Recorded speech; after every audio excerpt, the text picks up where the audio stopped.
Hello everybody, it's Mrs. Summerlin and I'm here to do my favorite thing, and that is talk about Heart of Darkness. Now I'm going to go a little quickly because I want to try to get this to 15 minutes or less. So let's jump right in. Now we've already established before we get here that this is a frame narrative. And a frame narrative is going to have a frame that is in the present, and the bulk of the story is going to be in the past. So our present here is going to be in London. On the River Thames. I know it looks like Thames, but it's Thames. Just trust me, English is fun. And it takes place at sunset. Now the entire first page here is going to be very descriptive. And it's going to sort of seem like it's hanging in the air, like nothing is really happening, because nothing is really happening. You have these individuals who are sort of at the crux of something that's just about to happen to them, and they're in this moment that seems kind of paused and still. So as we read through this, I want you to sort of see if you can see that pause, that stillness. There's also this competition, this opposition between light imagery and dark imagery that begins here, and also this opposition between the natural world and sort of the man-made world. So look at these competing factors as we get into this here. So the Nelly, a cruising yawl. The Nelly is the name of the boat. And it is only in England. Please don't tell me later that Marlow is riding down the Congo River on the Nelly. It's not. It's only here. It is a cruising yawl, which is a kind of a yacht. So it's a pleasure boat. It's not for work. It's purely for entertainment here. She swings to her anchor without a flutter of the sails and was at rest. So we have that pause. That's where that pause is coming in. And you should definitely make the same annotations that I make. The flood had made, the wind was calm, and being bound down the river, the only thing for it was to come to and wait for the turn of the tide. So these are individuals who are on this boat waiting for the tide to change so that they can take their boat from point A out to the ocean. They have to wait for the water to get high enough so that they can actually sail the boat. So we have here an indicator about the power of nature. And it seems like Mother Nature seems to have the upper hand. The sea reach of the Thames, that's just where the river meets the ocean of the Thames, stretched before us like a beginning of an interminable waterway. So interminable meaning seemingly endless. They can't tell where one ends and the other begins. And he's going to describe here that it's hard to tell the sky from the sea because they're sort of the same color, and it's hard to tell where one starts and the other stops. In the offing, the sea and the sky were welded together without a joint. And in the luminous space, the tan sails. So here's where we're going to start looking at some of those light images. We get the luminous space. We get gleams of varnish spritz. That's where the water sort of splashes up onto the boat, and it seems very shiny and sparkly. Then you get a different kind of light imagery. You get a haze. So a haze is sort of that darkness that's coming in. You get the air was dark above Gravesend, and then further back it is condensed into a mournful gloom. So you get those sort of negative light images. So light versus darkness happening here. And that's going to happen throughout the rest of the text. So we get a haze rested above the low shores that ran out to the sea. So where that darkness sort of starts is where we're looking here. The air was dark above Gravesend. I know that is a terrible name for a town, Gravesend, but it's the name of a town. It's the name of a city. And farther back still seemed condensed into a mournful gloom. So above Gravesend, which is a town that's near them, sort of probably on the shore where they are, the air is dark. But farther back, the darkness gets even worse, and it seems more overwhelming. Back over the biggest and greatest town on earth. So that's going to be London, which at this point in time is probably the biggest, greatest city on the earth. So above Gravesend, the air is dark, but back behind them, farther away, more inland, the air seems to be even worse over London. And this is a physical darkness, a literal darkness, because because you have the Industrial Revolution. The city is sooty, the city is smoggy, the city is dirty and gross and grimy, but it's also this metaphorical darkness, because cities are a place where humanity gathers, and anytime humanity gathers, the worst of us sort of comes out. Like, we have the potential to make things terrible and to hurt one another and to sort of bring that darkness. So this gloom that sort of is brooding, that just means to sort of hang out malevolently. This gloom that's hanging out above London is real, it's literal, but it also has this sort of metaphorical vibe, as the children say. Then we're going to get the first of our characters here. We get the director of the company. He's character number 1. And I'm going to change pen color. He's character number 1. The director of the company is kind of like the CEO. He is our captain and our host. And I really like when they use the word host here, because that's so odd. Yeah, okay, he's the captain of the boat because he owns the boat. But he's the host. Host is used like at a party. Or a social event. So it seems like these guys are really here just to sort of hang out. We4 affectionately watch his back as he stood in the bows looking to seaward. So you have this CEO who's sort of like doing his best Captain Morgan stance, like in the bow of the boat, looking out to the ocean. And these four guys are hanging out here. So we4 affectionately watched his back as he stood in the bows looking to seaward. On the whole of the river, there was nothing that looked half so nautical. And it seems really nice, like, oh, he must really like sailing. And then we start to get into some of this language here. On the whole of the river, there was nothing that looked half so nautical. Nautical means to be sort of associated with the ocean, like ocean-related stuff. Boats and sailor suits and octopuses and just the whole sort of 9 yards, ocean related. And the important thing here is that nothing looked half so nautical. It's not that he is nautical, it's that he looks nautical. So then this is emphasized again in the next sentence where it says he resembled a pilot. And he's not like a pilot of a plane, a pilot of a boat. We use the same term. So he looks nautical and he resembles a nautical. He's resembles a pilot. He's not actually a sailor. It's almost like he's playing dress up. He's pretending. So he's not really those things.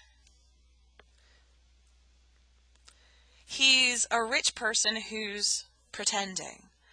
And how do I know he's rich? Well, he's the director of the company, and he's got a yacht. And he can afford to take the day off to hang out on this boat.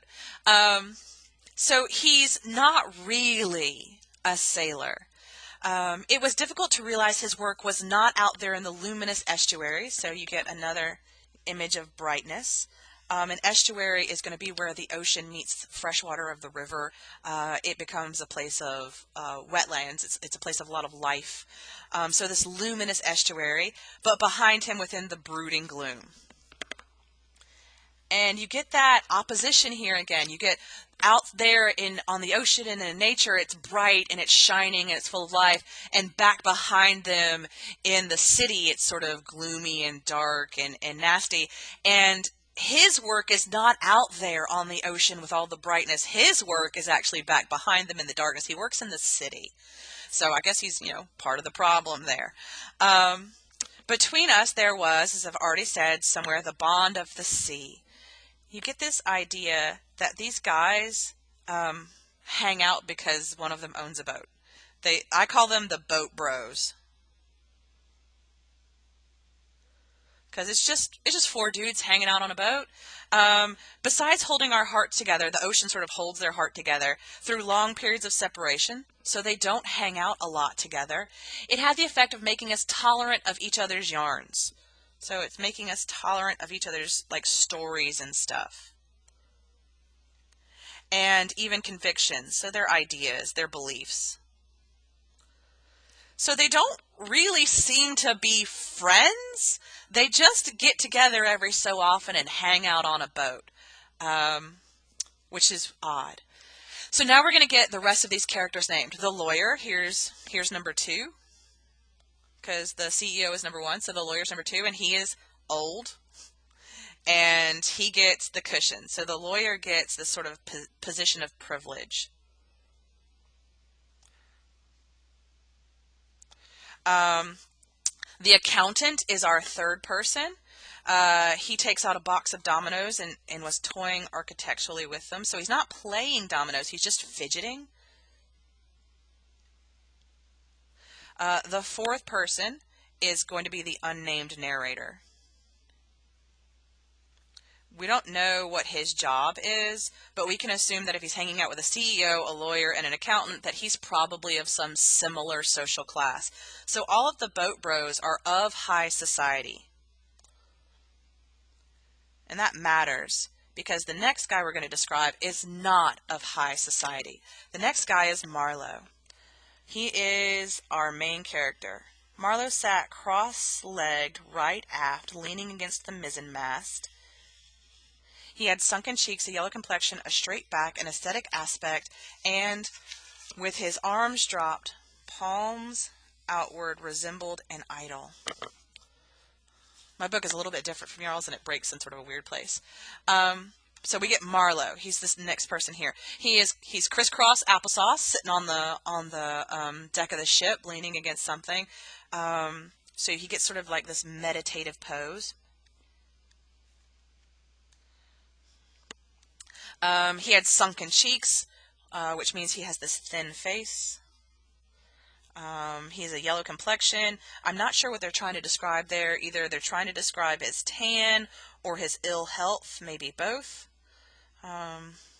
He has a straight back and aesthetic aspect, so he's very monk-like, which is what that's trying to describe. And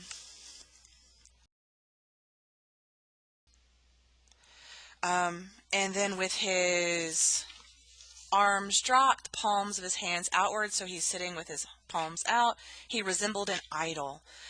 Now, typically in Western literature, we get Christ figures. That's very common in European American, even South American literature. But here, this is not a Christ figure. We've got a person who is described as monk-like, with sunken cheeks, with his arms down and his palms sort of out. We're describing here this Buddha, this Buddha figure. Now, you might be thinking of the sort of the fat, happy Buddha that's really jolly and is traditional, that you rub his tummy for good luck. There are many different types of Buddhas. And one of them that they're describing here is sort of the ascetic Buddha, the sort of starving Buddha that is moving past the need for sustenance because he's transcending. That Buddha is enlightened. So we're getting this idea of enlightenment, overcoming struggles, accepting suffering. And that seems sort of odd to us, to like accept suffering, but there's lessons in suffering. And if you accept it, then the pain and damage it can do you is lessened if you learn to roll with it.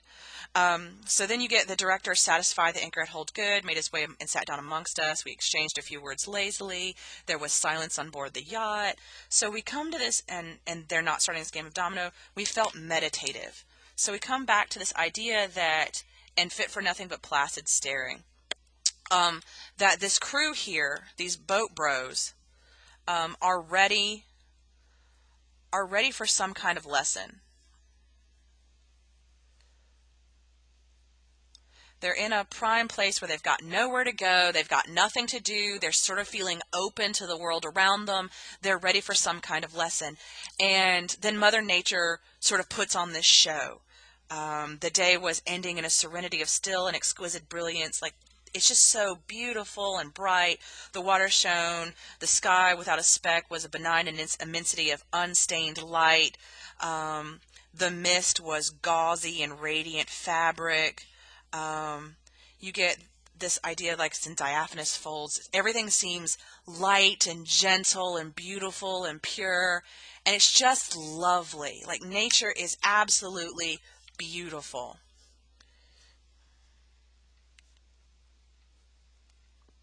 And they're seeing this, and they're sort of receptive to this beauty and the ideas that come with this beauty. But then behind them, you get only the gloom of the west to the west, brooding over the upper regions, became more somber every minute, as if angered by the approach of the sun. You sort of get this hint that the darkness is coming.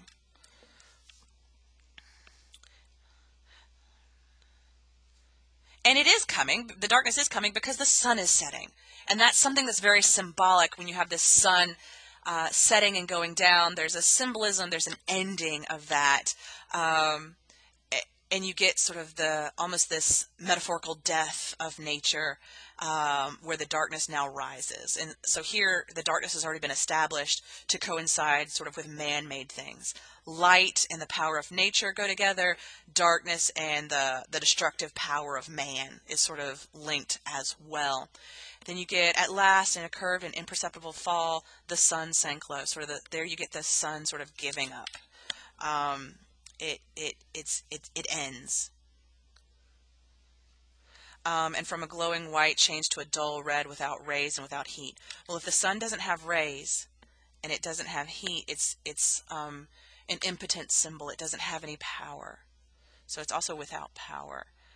It has to give up. It has to end. That's sort of the cycle of nature. It has to go down. And when it goes down, you get stricken to death by the touch of that glooming brood over a crowd of men. You get this darkness that sort of arises.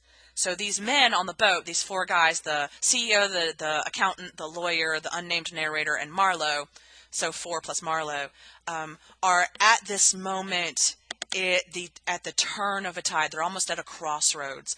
There's light, there's dark, there's nature, there's man, and they are at a pivotal place where they can start to learn and hear a story that may affect them. And so Marlow is now going to start speaking. I'm going to stop there. I know I've only done like 2 pages in your book, but we're going to stop there because that was a lot, and it's 17 minutes now. We're going to pick up here in class and go through this page and this page over here in class. Go ahead and read through them, sort of get a feel for what's going on there. Don't wait on us. Always try to read ahead. We're going to come back and clarify things. So proceed forward. Even if you feel confused, even if you feel lost, keep going. We're going to come back and clarify things and help you get through the rest of this. All right. I hope some of that was helpful. We're getting there. All right. Have a lovely day.